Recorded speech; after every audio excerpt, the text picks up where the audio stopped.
अगर आपने इस वीडियो को क्लिक किया है तो आई अज्यूम कि आपको एनिमे पसंद है और एनिमेशन में थोड़ा बहुत इंटरेस्ट है। आज के इस वीडियो में हम बात करने वाले हैं कि कैसे एक एनिमे जनरली एनिमेशन इंडस्ट्री में बनाया जाता है, और इस वीडियो के एंड तक आपको एक ब्रीफ नॉलेज हो जाएगी कि एक एनिमेशन एनिमे बनने के लिए किन किन प्रोसेस से गुजरता है। तो हेलो दोस्तों, मैं हूं रायन के। मैं एनिमे और एनिमेशन से रिलेटेड वीडियोस बनाते रहता हूं, तो अगर आप लोगों ने अभी तक मेरे चैनल को सब्सक्राइब नहीं किया है तो क्या कर रहे हो? लुक एट द ग्राफ, अभी तक इतने लोगों ने मेरे चैनल को सब्सक्राइब नहीं किया है। और एक्चुअली मैंने सुना है कि अगर हम ऐसा बोले तो लोग एक्चुअली सब्सक्राइब कर लेते हैं। Okay, roll the intro.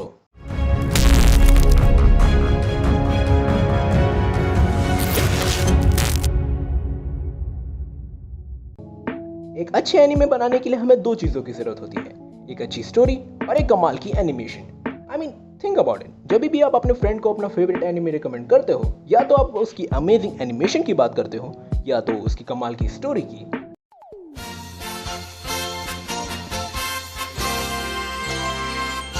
So, step 1 to make an anime is choosing a story.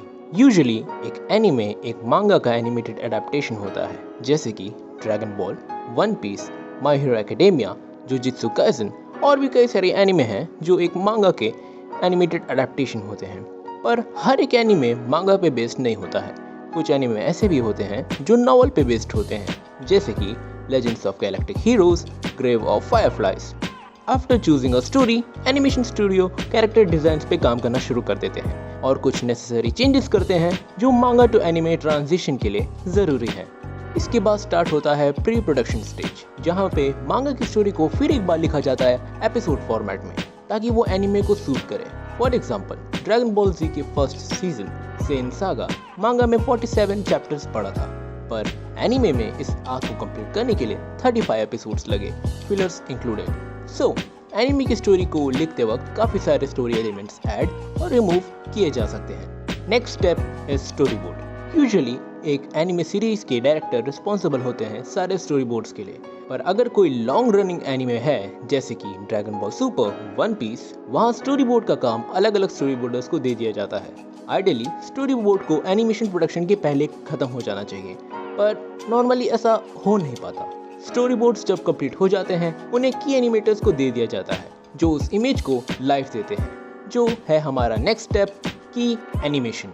इसमें की एनिमेटर्स किसी भी एनिमेशन सीन के फर्स्ट और लास्ट फ्रेम को बनाते हैं इन अ वेरी हाई क्वालिटी, जैसे कि head movements, facial expressions etcetera. इस प्रोसेस में एनिमेटर्स, डायरेक्टर्स और स्टोरी बोर्ड्स के विजन के हिसाब से एक सीन कैसे प्ले होगा उसका एक ब्रीफ हाई क्वालिटी वर्जन या कहूँ प्रीव्यू क्रिएट करते हैं। As mentioned before, की एनिमेशन एक सीन का फर्स्ट और लास्ट फ्रेम होता है। सो बाकी के फ्रेम्स का क्या? That's our next step in between animation. नाम सुन के ही आपको पता चल गया होगा कि मैं किस चीज़ की बात कर रहा हूँ। इन बिटवीन एनिमेशन दो की फ्रेम के बीच के एनिमेशन को कहा जाता है। ये ओवरऑल एनिमेशन को एक स्मूथ लुक देता है। जनरली इन बिटवीन एनिमेटर्स काफ़ी यंग और इनएक्सपीरियंस एनिमेटर होते हैं जो एनिमेशन अभी अभी स्टार्ट किए होते हैं। आई मीन इस जॉब के लिए काफ़ी टैलेंट की ज़रूरत है, but it's not that well paid, but they can get promoted with enough experience. After this animation में बैकग्राउंड्स ऐड किए जाते हैं और हमारे एनिमेशन प्रोडक्शन का फाइनल स्टेप कंपोजिटिंग का भी वक्त आ चुका है। कंपोजिटिंग के वक्त हम एनिमेशन और बैकग्राउंड को ज़्यादा अच्छी तरीके से ब्लेंड कर सकते हैं। ऑरा, की ब्लास्ट और जितने भी विजुअल इफेक्ट्स होते हैं वो कंपोजिटिंग के अंदर ही आते हैं। स्टोरी चूज कर ली, एनिमेशन प्रोसेस भी कंप्लीट हो गया, और अब बारी है पोस्ट प्रोडक्शन प्रोसेस की, जैसे कि एडिटिंग, डबिंग। अब हुनर दिखाने की बारी है हमारे वॉइस एक्टर्स की। वो लिटरली कैरेक्टर्स में जान डालने की काम करते हैं। कंप्लीट या नियर कंप्लीट एनिमेशन को डबिंग स्टूडियोज में भेज दिया जाता है। वहाँ कैरेक्टर्स की वॉइस रिकॉर्ड की जाती है, वॉइस ट्रैक्स और साउंड ट्रैक्स सब वहाँ क्रिएट किए जाते हैं। ऑडियो की मिक्सिंग और मास्टरिंग करने के बाद हमारा एपिसोड पब्लिश करने के लिए तैयार है। सो अब आप लोगों को एक ब्रीफ नॉलेज हो गया होगा कि एक एनिमे कैसे बनता है। एक एनिमे बनाने के लिए कई एनिमेटर्स का योगदान रहता है और काफ़ी सारे लोग अलग अलग रोल प्ले करते हैं, जैसे कि प्रोड्यूसर। एक producer normally anime production company के लिए काम करता है। इनका काम होता है कि पोटेंशियल स्टोरीज को स्पॉट करना, चाहे वो एक मांगा हो, नॉवेल हो या फिर कोई वेबटून। बेसिकली ऐसी स्टोरी जिसमें काफ़ी पोटेंशियल हो और जिसका एनिमे सक्सेसफुल हो सकता है। सो इनका एनिमेशन प्रोडक्शन में काफ़ी बड़ा हाथ होता है। Next we have our director. एक डायरेक्टर एनिमेशन प्रोडक्शन के मास्टरमाइंड होते हैं। बेसिकली इनके जाने बिना एक एनिमेशन में एक फ्रेम तक नहीं बन सकता। सारे स्टोरी बोर्ड से लेके फाइनल एपिसोड तक ये अपना अप्रूवल देते हैं। इन अदर वर्ड्स, सारे क्रिएटिव डिसीजंस में इनका फाइनल स्टेटमेंट होता है। इसके बाद आते हैं एपिसोड डायरेक्टर। जैसा नाम वैसा काम। एक एपिसोड डायरेक्टर के साथ एक स्पेसिफिक एपिसोड्स पे काम करते हैं ताकि एक एपिसोड वेल कंपोज रहे और कोई भी गलती ना हो। नेक्स्ट है स्क्रिप्ट सुपरवाइजर। वेट, रायन, मांगा में स्टोरी पहले से लिखी हुई है, so why do we need a writer? Manga anime की स्टोरी के लिए एक आउटलाइन की तरह काम करती है। एक मांगा की स्टोरी एनीमे में जब अडेप्ट होती है तो कई सारी चीजें ऐड और रिमूव हो सकती है। फॉर एग्जाम्पल, अगर एक फाइट सीन मांगा में 4 से 5 पेजेस का है तो एनीमे में वो पूरा एक एपिसोड हो सकता है। सो उस फाइट सीन्स के दौरान एडिशनल डायलॉग्स, नए सीन्स जो स्टोरी को और ज़्यादा अच्छे से फ्लो करने में मदद करें, ये सब स्क्रिप्ट सुपरवाइजर और भी कई राइटर्स के साथ मिलकर डायरेक्टर के स्क्रिप्ट को और भी बेहतर बनाते हैं। फिर आते हैं एनिमेशन डायरेक्टर, एक सीनियर एनिमेटर जिनका काम होता है कि चेक करना कि सारे की एनिमेशन रेस्पेक्टिव कट्स के लिए बने हैं कि नहीं, उनकी क्वालिटीज और कंसिस्टेंसी चेक करना और कुछ चेंजेस हो तो वापस एनिमेटर्स को भेजना। एक एनिमे एपिसोड में एक से ज़्यादा एनिमेशन डायरेक्टर्स हो सकते हैं और एनिमेशन डायरेक्टर्स के साथ एक एनिमेशन सुपरवाइजर या फिर असिस्टेंट एनिमेशन डायरेक्टर भी काम कर सकते हैं। Next up we have character designer, एक एनिमेटर जिसका काम है सारे कैरेक्टर्स के डिज़ाइन बनाना। एक कैरेक्टर डिज़ाइनर एक ऑलरेडी एग्जिस्टिंग डिज़ाइन को फिर से फ्रॉम स्क्रैच बनाता है ताकि कैरेक्टर्स एनिमे के टोन से मैच करें। अलग अलग कैरेक्टर डिज़ाइनर्स के अलग अलग आर्ट स्टाइल हो सकते हैं। सो जब एक कैरेक्टर डिज़ाइनर चेंज होता है तो एनिमे के कैरेक्टर्स डिफरेंट लग सकते हैं। I mean Dragon Ball Z, Dragon Ball Super और ड्रैगन बॉल सुपर ब्रोली के आर्ट स्टाइल में काफ़ी डिफरेंस है एंड मैंने इस टॉपिक पे पहले भी एक वीडियो बनाई है, so you can check that out. अभी तो मैंने कितने सारे लोगों को मेंशन तक नहीं किया है, जैसे कि की एनिमेटर्स, इन बिटवीन एनिमेटर्स, ये लोग मेन एनिमेशन प्रोडक्शन के लिए जिम्मेदार होते हैं। इतने सारे लोग मिल के काम करते हैं ताकि आपके लिए एक एनिमे का एपिसोड बन सके। मैं ये सब क्यों कह रहा हूँ? क्योंकि आप लोग में से कई सारे लोग एनिमे देख के इंस्पायर होते हैं खुद की स्टोरी लिखने के लिए, और अपनी स्टोरी को बताने के माध्यम के लिए आप एनिमेशन को चूज़ करते हैं और इसलिए आप एनिमेशन सीखना भी चाहते हैं। और आप अगर डेडिकेटेड रहो तो आप एनिमेशन सीख भी सकते हैं। पर एनिमेशन सीखना और खुद के एनिमे अकेले बनाना काफ़ी डिफरेंट चीज़ है।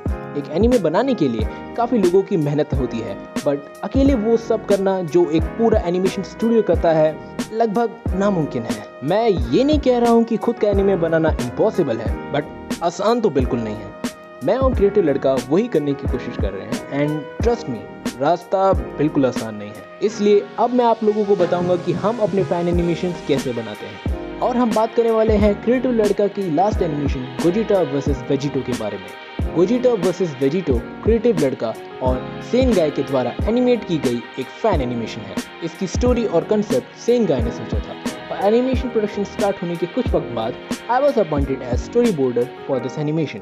नोट, एट दिस टाइम मैं एनिमेशन सीखना शुरू ही किया था और अभी भी सीख ही रहा हूँ।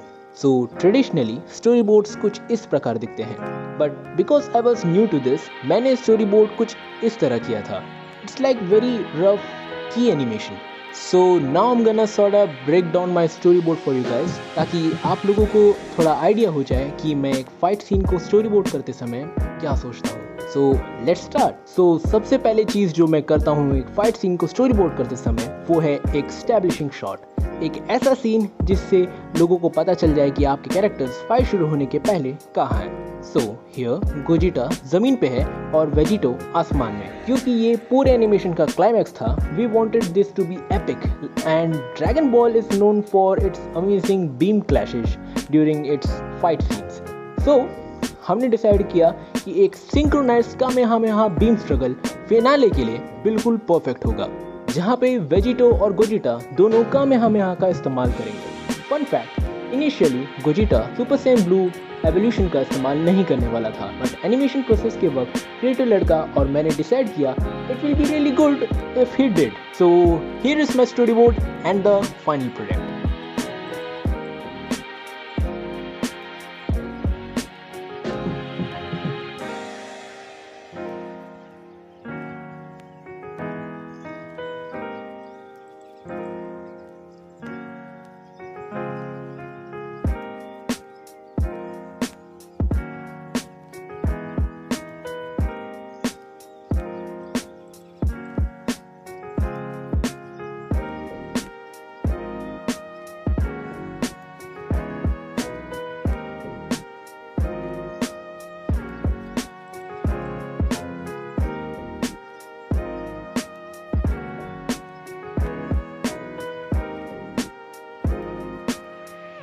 मैंने कहा था कि अगर इस वीडियो के आने के पहले हमारे चैनल में हो जाते हैं 3000 सब्सक्राइबर्स तो मैं इस वीडियो में कुछ स्पेशल ऐड करूंगा। और लकी इनफ हमारे चैनल के हो चुके हैं 3K सब्सक्राइबर्स। इसी खुशी में मैं क्रिएटिव लड़का जो इस एनिमेशन के लीड एनिमेटर हैं उनसे मैंने कुछ सवाल पूछे हैं related to this animation.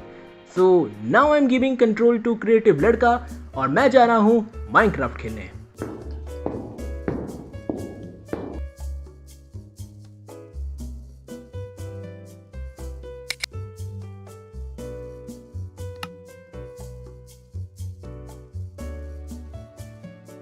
Okay, thank you रियाज मेरे को अपने चैनल पे लेने के लिए, लेकिन मेरे को ये नहीं पता था कि मुझे संभालना पड़ेगा यहाँ।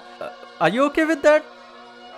ओके, सो रियाज ने मेरे को यहाँ पे कुछ क्वेश्चंस भेजे हुए हैं। आई रियली थॉट कि रियाज मेरे से लाइव पूछेगा, लेकिन कोई बात नहीं।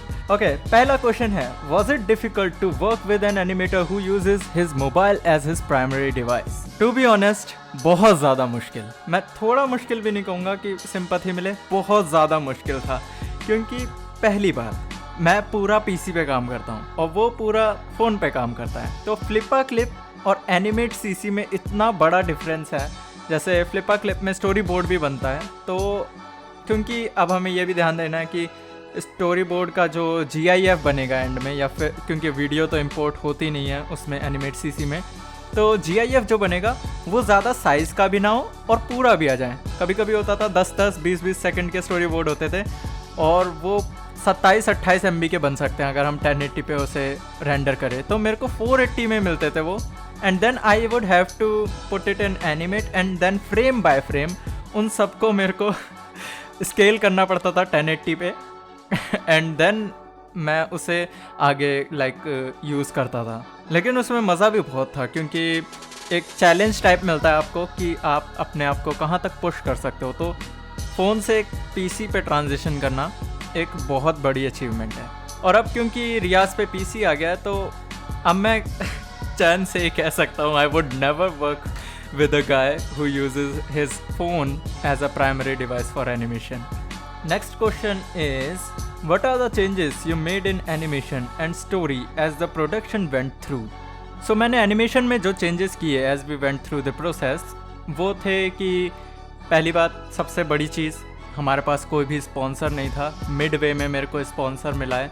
एंड देन कभी कभी ऐसा होता था कि स्टोरी बोर्ड जो है वो बहुत ज़्यादा शॉर्ट होते थे क्योंकि ऑफ कोर्स हमें एक छोटे से GIF में बहुत सारा एक्शन घुसाना पड़ता था, तो बिल्कुल टाइम नहीं मिलता था उसके बीच में ट्रांजिशन देने का। तो उसे मैं इलोंगेट करता था और जैसे 3 सेकंड का स्टोरी बोर्ड सीन है मेरे पास, मैं उसे 7 सेकंड तक लेके आता था। एंड काफ़ी सारे बीच में चेंजेस भी हुए थे, जैसे कि कभी उसमें जोक्स के लिए जो बीच में एक पोर्शन रहता है वो स्टोरी बोर्ड में नहीं हुआ करता था। तो as we went through we added more and more to the animation, क्योंकि मैं डेडलाइन को नहीं देखता टू बी ऑनेस्ट। मैं सिर्फ देखता हूँ कि क्वालिटी कैसी दे पा रहा हूँ मैं उसे। अगर मेरे दिमाग में कुछ आइडिया है मैं उसे करके रहूँगा, चाहे फिर डेडलाइन जाए भाड़ में क्योंकि फिर अगर एक बार वो एनिमेशन निकल गई then I would be like कि यार ये मैं कर सकता था लेकिन किया नहीं। तो ये चीज़ों से बचने के लिए I do that. Next question, did you face any problems as you were making this animation? Consistency. जब हम लगातार कुछ काम करते हैं तो हम बहुत जल्दी बर्नआउट हो जाते हैं, फिर हमें उसके लिए वेज निकालनी पड़ती है कि हम बर्नआउट कैसे ना हो, अपने आप को कंसिस्टेंट कैसे रखें। अगर मैं लगातार काम करे जा रहा हूँ, बीच में एक्सरसाइज नहीं कर रहा या फिर बीच में खा पी नहीं रहा ढंग से, then I would lose interest to the animation and बीमार पड़ जाऊँगा बेसिकली। तो ये सब चीज़ें मुझे रोक रही थी एनिमेशन करने से। और फिर एक बहुत बड़ा ब्रेक लिया 6 महीने का। जब रियाज इस प्रोजेक्ट में नहीं था तो हमने कुछ सीन्स इसके बना लिए थे, सीन 16 तक हम पहुंच गए थे। Then I took a 6 month break क्योंकि मेरे को अपने चैनल की कंसिस्टेंसी भी देखनी थी। तो उसके कारण मेरे को एनिमेशन में प्रॉब्लम आई। लेकिन जब रियाज मिला उसने मेरे को अपने आइडिया शेयर किए तो I was like you know what, it's time to continue that. तो उसके बाद मैं लगातार काम करता गया एंड वी कम्प्लीटेड इट। और एक और प्रॉब्लम ये थी कि एनिमेट के वर्जन जो है चेंज होते जा रहे थे, अपग्रेडेड वर्जन आए जा रहे थे और मुझे अपनी एनिमेशन इंप्रूव करनी थी। तो एनिमेट 17 से मैं 18 पे आया, 18 से 19, और एक टाइम पे कुछ सीन्स मेरे करप्ट हो गए इसी के कारण। So that was also a problem. तो जब भी कोई एनिमेशन प्रोजेक्ट करो उसके इन बिटवीन में अपना सॉफ्टवेयर अपडेट मत करना। Next question, what are your thoughts on people who want to make their own anime? देखो, एनिमे बनाने की सोचना और एक्चुअली एनिमे बनाने में बहुत ज़्यादा डिफरेंस है, क्योंकि मैंने बहुत सारे लोग देखे हैं, वो अपने मन में स्टोरी सोचते हैं, कहते हैं ये स्टोरी मेरे को दिखानी है लेकिन मेरे को एनिमेशन करनी है। मेरे को ईमेल्स आते हैं कि भाई मेरे लिए एनिमेशन कर दो, मेरे पास स्टोरी है। लेकिन आपको ये समझना होगा, जैसे कि आपके पास स्टोरी है वैसे बहुत सारे लोगों पे स्टोरी है। तो मेरे पे भी खुद की स्टोरी है जो मैं दिखाना चाहता हूँ, लेकिन मैं आज तक वो बना नहीं पाया क्योंकि मेरे पास एक ऑडियंस नहीं थी। सो सबसे पहले आपको एक प्लेटफॉर्म चाहिए होगा जहाँ पे आप अपना बेस खड़ा कर सको, जहाँ पे आप एनिमे डालो तो आपके लोग देखें कि हाँ आपके पास कुछ ऑडियंस है जो आपके कंटेंट को अप्रिशिएट करेगी। एंड देन कुछ लोग होते हैं जो कि एनिमेशन स्टार्ट तो करते हैं सीखना, लेकिन 2-3 दिन में उन्हें पता लग जाता है ये कितना हार्ड काम है, एंड देन दे लीव। देखो, इसी वजह से मैं कह रहा था कि सोचने और करने में बहुत बड़ा डिफरेंस है। It may sound rude, but मैं भी जो है कभी कभी थोड़ा सा गुस्सा हो जाता हूँ ऐसे लोगों से जो मेरे को बार बार ईमेल करता है भाई मेरे एनिमे को सपोर्ट करो। मैं वैसे गुस्सा नहीं होता कि मेरे को सपोर्ट करना पड़ेगा या कुछ, मेरे को इस बात पे गुस्सा आता है कि उस बंदे ने अपनी स्टोरी सिर्फ लिखी है, वो अभी स्टोरी करेक्शन पे जाएगा, देन उसके बाद वो स्टोरी बोर्डिंग पे जाएगा, देन उसके बाद वो एनिमेशन प्रोडक्शन में लगेगा, और फिर कब जाके उसका एनिमे आएगा। तो इससे पहले कि तुम कंप्लीट करो, सपोर्ट मत मांगो किसी से। मैं भी किसी से, जैसे अगर मैं एनिमेशन कर रहा हूँ तो मुझे पता है ये कितना टाइम लेगी। ये जो अभी एक मेरी एनिमेशन आ रही है वो मैं 1-2 महीने से सोच रहा हूँ, अब जाके बनने वाली है, तब जाके मैं स्पॉन्सर से बात कर रहा हूँ कि क्या आप इसे स्पॉन्सर करना चाहेंगे कि ये एनिमेशन तैयार है। तो इस तरीके से काम किया जाता है, और ख़ुद का एनिमे बनाना बिल्कुल पॉसिबल है, लेकिन उसके लिए बहुत ज़्यादा डेडिकेशन चाहिए। एंड ये सोच के मत सैड हो जाना कि हमारे पास बेस ही नहीं है, हमें लोग देखते नहीं हैं। मेहनत करनी पड़ती है, consistency, good content is equal to base. And I think ये वाला लास्ट क्वेश्चन है, final thoughts and any info about future projects. देखो, ये चीज़ रियाज को अच्छे से पता है कि मेरे क्या फ्यूचर प्रोजेक्ट्स हैं। ये इसने जान के टीज़ करने के लिए डाला है कि लोगों को पता लगे और लोग थोड़ा टीज़ हो उस चीज़ से। देख लूँगा इसे तो मैं, लेकिन अब क्योंकि हमने ऑन कैमरा बोल दिया है, मतलब ऑन माइक बोल दिया है, तो जवाब तो देना पड़ेगा। तो फ्यूचर प्रोजेक्ट्स कंसिस्ट करते हैं मेरा खुद का like short anime, and then एक और चीज़ है जो कि ड्रैगन बॉल से रिलेटेड है, लेकिन वो मैं रिवील नहीं कर सकता, क्योंकि अगर वो मैंने रिवील कर दिया तो रियाज खुद मेरे को पीटेगा कि मैंने तेरे को सिर्फ फ्यूचर प्रोजेक्ट्स के बारे में इन्फो देने को बोला था, मैंने ये नहीं बोला था हमारा मेन प्रोजेक्ट ही बता दे। एंड या उसके साथ साथ आपको कुछ इंटरेस्टिंग चीज़ें मिलने वाली है मेरे चैनल पे, जैसे कि अभी मैं एक पैरोडी ला रहा हूँ एज ऑफ रिकॉर्डिंग। मेरे को नहीं पता कि जब ये वीडियो आएगी और या फिर आप देख रहे होगे कि तब तक है या नहीं। अगर तब तक आ गई होगी तो रियाज प्रोबेबली कार्ड में लगा देगा कि ये एनिमेशन है, जाके देख लो। अगर कार्ड नहीं आ रहा तो चिल मारो, अभी आने में टाइम है थोड़ा। सो यही सब चीज़ें हैं मेरे फ्यूचर प्रोजेक्ट्स के बारे में, और एनिमेशन के अलावा भी बहुत सारे फ्यूचर प्रोजेक्ट्स हैं जो कि एनिमेशन से रिलेटेड तो होंगे लेकिन एग्जैक्टली एनिमेशन नहीं होंगे। सो हमारे चैनल के साथ जुड़े रहना। रियाज, तुमने मेरे को कंट्रोल दिया तो मैं थोड़ी देर के लिए सोचने लगा था कि मैं अपने चैनल पे हूँ। ये बैकग्राउंड म्यूज़िक और बैकग्राउंड पूरा सेटअप मेरा चुरा लिया। मेरी नज़र तुम्हारे चैनल पे है। Thank you so much creative लड़का for joining me in this video. I hope आप लोगों को ये वीडियो पसंद आई होगी। कमेंट सेक्शन में आप मुझे अपना सवाल पूछ सकते हैं, मैं उनका जवाब देने की पूरी कोशिश करता हूँ, और हो सकता है कि मैं आपके सवाल को अपने नेक्स्ट वीडियो में फीचर करूँ। सो फिर मिलेंगे। लाइक एंड शेयर करना बिल्कुल मत भूलिएगा, और चैनल को सब्सक्राइब ज़रूर कर लेना। और रियाज मिलेगा आपको अगली वीडियो में। टिल देन सी या। हाँ, बाय।